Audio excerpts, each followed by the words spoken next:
श्री गणेश, श्री गणेश, श्री गणेश। प्रभु आपकी कृपा हो तो ज्वालामुखी भी शीतल हो जाए, खाई भी पट जाए, सागर अपने आप रास्ता बना दे। मैं जानती हूं मेरे गिरधर गोपाल, राणा जी के रूप में आप ही हो जो मेरी मदद कर रहे हो। मैंने तो अपने मन से आप ही को स्वामी माना है, तो मेरी पहली रसोई का भोग खाने का अधिकार भी तो आप ही का हुआ ना।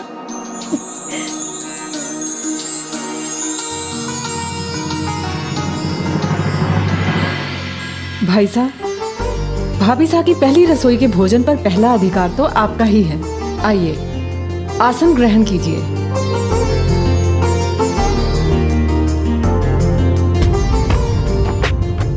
आप सब खड़े क्यों हैं? बैठिए।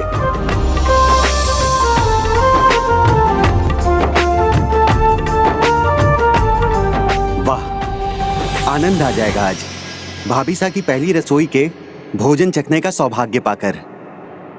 किसे पता सौभाग्य है या दुर्भाग्य।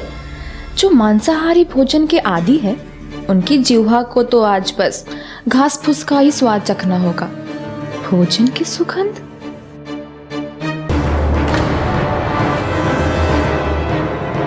प्रतीक्षा के बाद भोजन का स्वाद और भी बढ़ जाता है।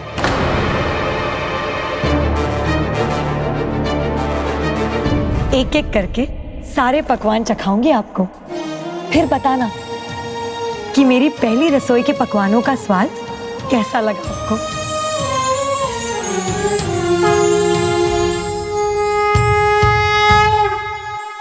बिंदिया, जरा देखो तो भाभी साहब कहाँ रह गई? मैं तो कब से देख कर आई हूँ, वो तो वही है अपने गिरधर गोपाल के सामने। और पकवान ये सब बनाने में मैंने बहुत मेहनत की है। आपको सब चख कर बताना होगा कि आपको सबसे अच्छा क्या लगा।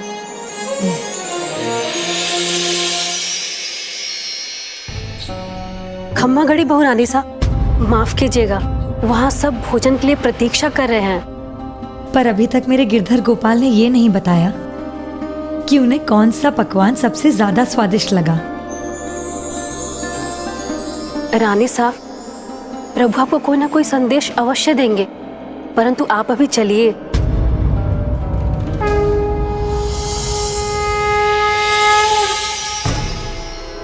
क्या वर्षा जब ऋषि सुखानी भूख ही मर जाए तो स्वादिष्ट भोजन का भी कोई लाभ नहीं। भाई साहब, लगता है भाभी साहब सच में भूल गई कि हम सब यहाँ खाने के लिए बैठे हैं।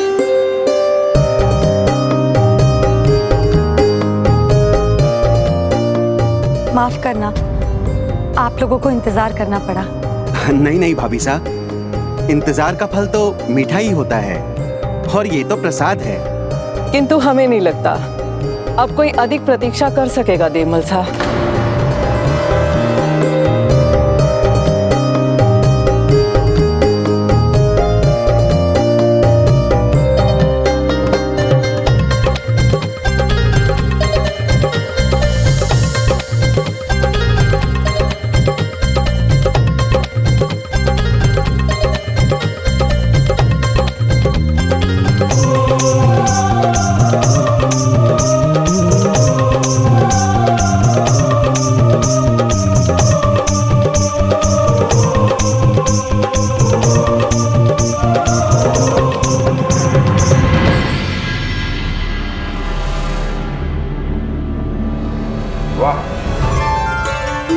आनंद आ गया।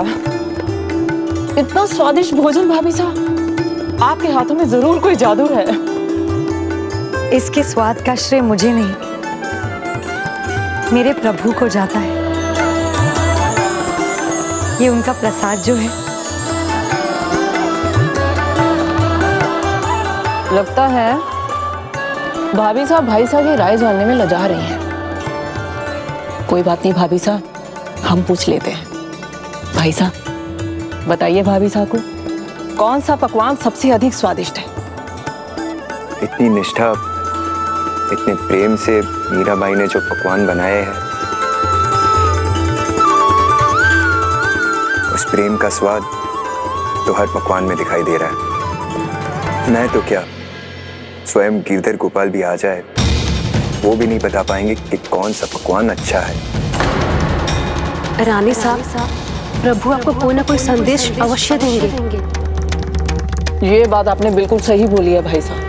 हर पकवान एक से बढ़कर एक है। कौन सा सबसे अधिक स्वादिष्ट है ये बताना तो बड़ी टेढ़ी खीर है। मैंने तो कहा ही था कि इंतजार का फल मीठा होता है। इतनी तारीफ तो पहले कभी नहीं सुनी महल में। ऐसा क्या पका दिया इन रानी सा ने?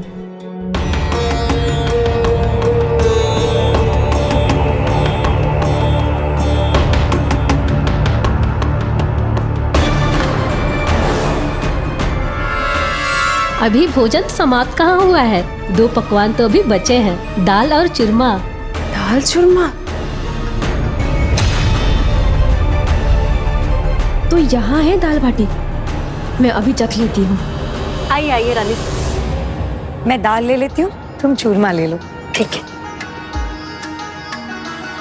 गोपाल गोकुल वल्लभी प्रिय गोप गोसुत वल्लभम।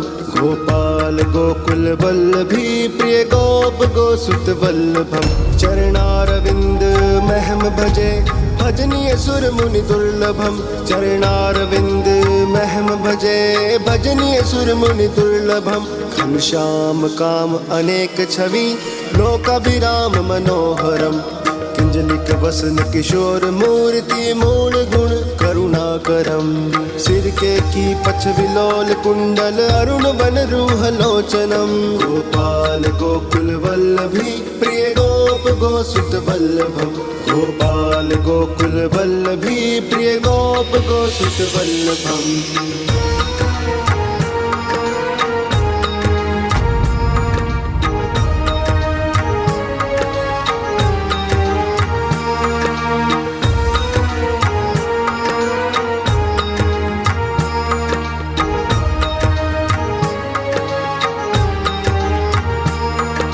कुटिल सुंदर तिलक प्रूराक मायंग समाननम। अपहरण तुलसी दास त्रास विहार वृंदा काननम।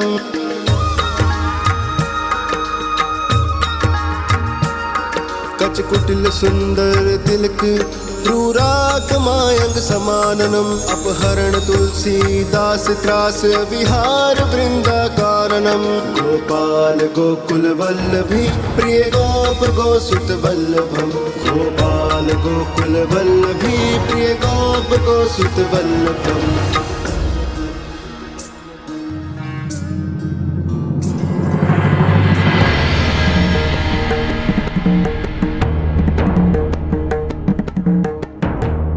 भाभी साहब को क्या हो गया भाई साहब?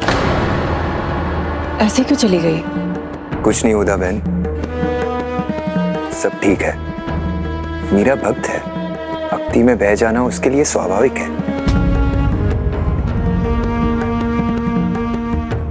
नहीं भाई साहब, जो भक्ति उन्हें समाज और परिवार के कर्तव्य से दूर कर दे वो बल नहीं, दुर्बलता है।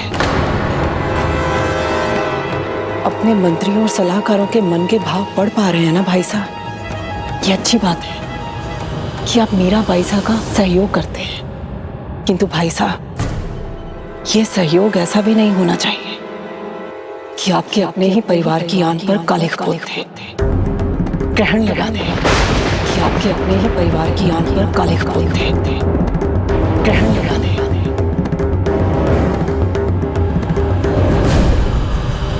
रानी साहब, आप कहें तो मैं सभी को दाल परोस दूं?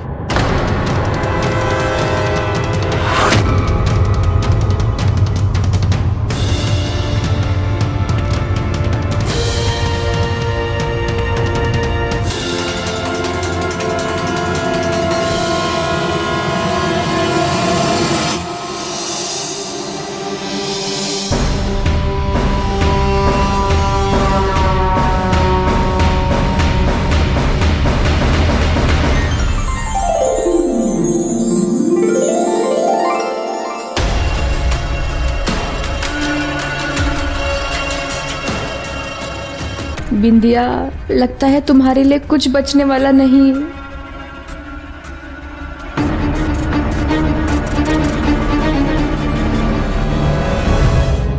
अपने जीवन में इससे स्वादिष्ट दाल चूरमा मैंने आज तक नहीं खाया। आनंद आ गया भाभी साहब।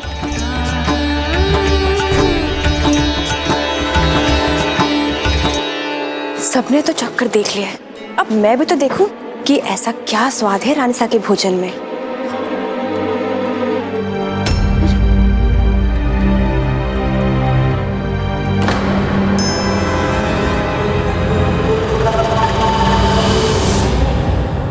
भोजन में भक्ति का नमक मिला हो तो उसका स्वाद दोगुना हो जाता है। जिस भोजन की सब सराहना कर रहे थे, दरअसल वो तो प्रभु को चढ़ाया हुआ भोग था, जो अब प्रसाद बन चुका था। और प्रसाद कर्मों के अनुसार जिसके भाग्य में होता है उसे ही मिलता है। जिसके मन में बुराई हो, जो बुरे कर्मों की ओर तत्पर रहता है, उसे वो प्रसाद कैसे मिल सकता है? ये प्रभु का प्रसाद है, आप सब खाइएगा।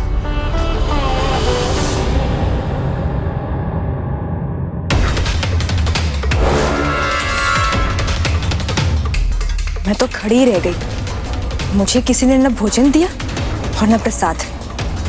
तो अब मैं उदाबाई साहब को सब बताकर ऐसा प्रसाद दूंगी नई रानी साहब को कि राणा जी भी अपना हाथ खींच लें।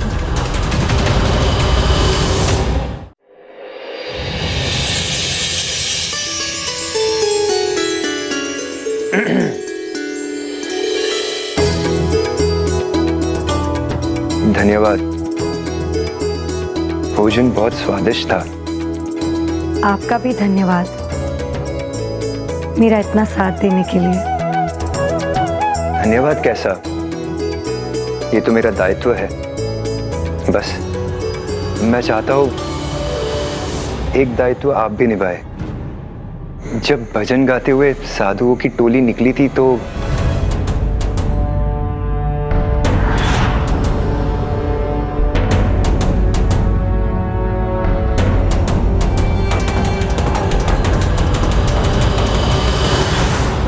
तब जो हुआ, आप अपनी भक्ति भाव में बह गई थी, ये मैं समझता हूं, किंतु दूसरे नहीं समझेंगे। आपका बावलापन समझेंगे इसे। मुझे गलत मत समझिए, मैं आपके भक्ति भाव में सदा आपके साथ रहूंगा, किंतु आपको भी इसका ध्यान रखना होगा। आप जो भी करे, उसे परिवार के मान को हानि नहीं पहुंचनी चाहिए। इसलिए आपको अपने आप को कुछ हद तक सांसारिक मर्यादाओं की सीमा में बांध कर रखना होगा।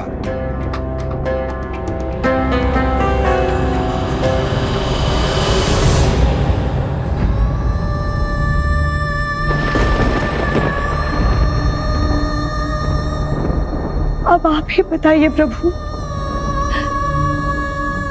अपार भक्ति को भला मैं सीमा में कैसे बांध लूं? सांसारिक मर्यादाओं से परे है आपकी भक्ति। अब आप ही अपनी मीरा की पीड़ा समझिए और ले जाइए मुझे यहाँ से, और ले जाइए मुझे यहाँ से।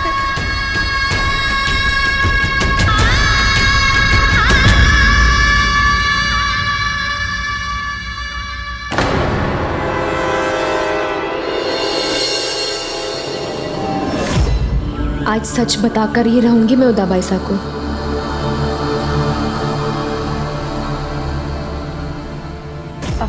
उदाबाई सा, नई रानी सा ने भोजन बहुत अच्छा पकाया। इस परिवार की, राणा जी सा की और आपकी लाज रख ली। पर फिर मैंने जो देखा वो क्या था, ये इस बिंदिया को नहीं समझ में आया। पहेलियां क्यों बुझा रही हो बिंदिया? साफ साफ कहो, क्या देखा तुमने?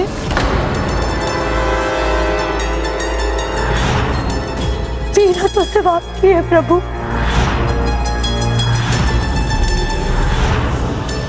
उदा बहन साहब, भाई साहब, हम जाने के लिए तैयार हैं।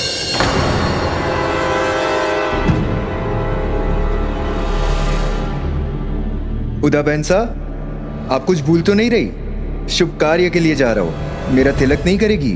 भाई साहब, आपकी ही बहन हूँ मैं, कुछ नहीं भूलती। ये देखिए, तिलक की थाल बिल्कुल तैयार है, बस तिलक लगाने वाली ही कहीं नजर नहीं आ रही। क्यों? आप है ना, और कौन करेगा मेरा तिलक? क्यों भाई साहब, हम क्यों लगाएंगे तिलक आपको? अब भाभी साहब आ गई हैं, ये उनका दायित्व बनता है, तिलक तो वही करेंगी आपको। भाई साहब उचित कहती। हमने बताया तो था भाभी साहब को कि आप संधि वार्ता के लिए जाने वाले हैं, पर लगता है शायद वो भूल गई।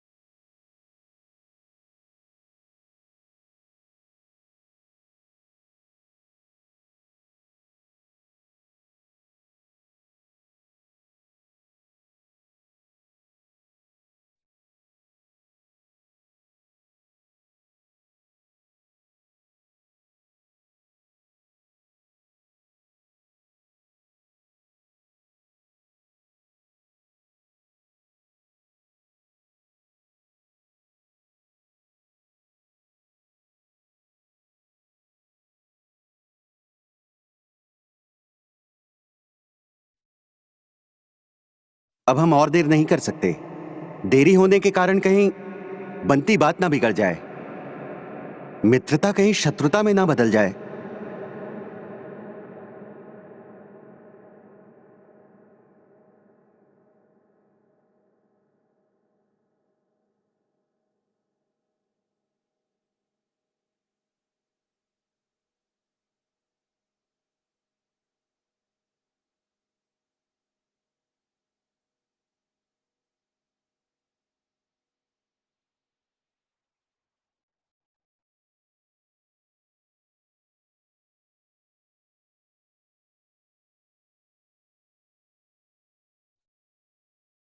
भाई साहब इतने जरूरी कार्य के लिए गए हैं और उनका तिलक भी नहीं हुआ।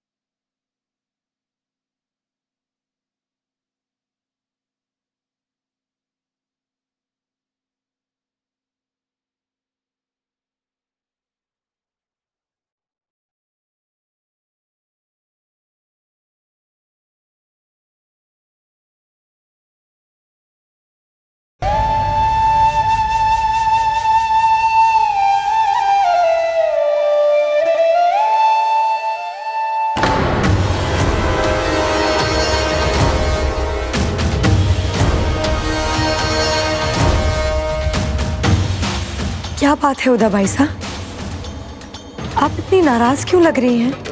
हमने आपको बताया था ना, भाई साहब संधि वार्ता के लिए जाने वाले हैं। वो चले भी गए और आप तिलक करना भूल गई। आपकी भक्ति के खिलाफ नहीं हूं मैं, पर जो एक राज परिवार के लिए, हमारे आपके परिवार के लिए जरूरी है, उसे कैसे भूल सकती हैं आप? संसार में हमें सभी रिश्ते नातों को महत्व देना चाहिए, उन्हें निभाना चाहिए, परंतु आप तो केवल अपने गिरधर गोपाल से ही नाता निभा रही हैं भाभी साहब। एक पत्नी, एक रानी होने के दायित्व तो आप भूलती ही जा रही हैं। भाई साहब आपके मन को समझते हैं, आपकी भावनाओं का सम्मान करते हैं, तो थोड़ी बहुत समझ तो आपको भी रखनी चाहिए ना भाभी साहब। हम मानते हैं कि एक पत्नी होने के दायित्व समझने में आपको थोड़ा समय लग सकता है, किंतु एक रानी होने के दायित्व वो तो आप भली भांति जानती हैं। कम से कम उन्हें तो निभा ही सकती है ना।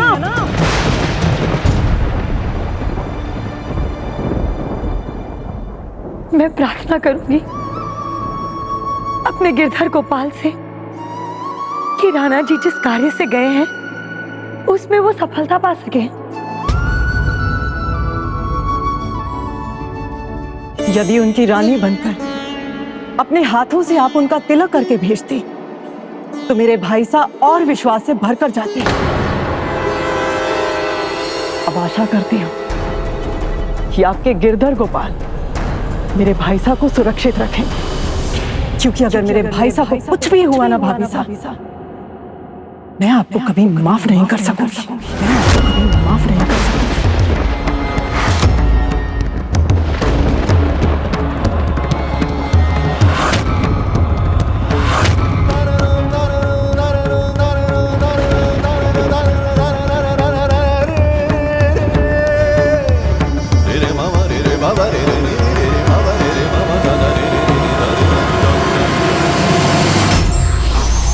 भक्ति और सांसारिक कर्तव्यों में संतुलन बनाना असंभव ना सही, कठिन अवश्य है।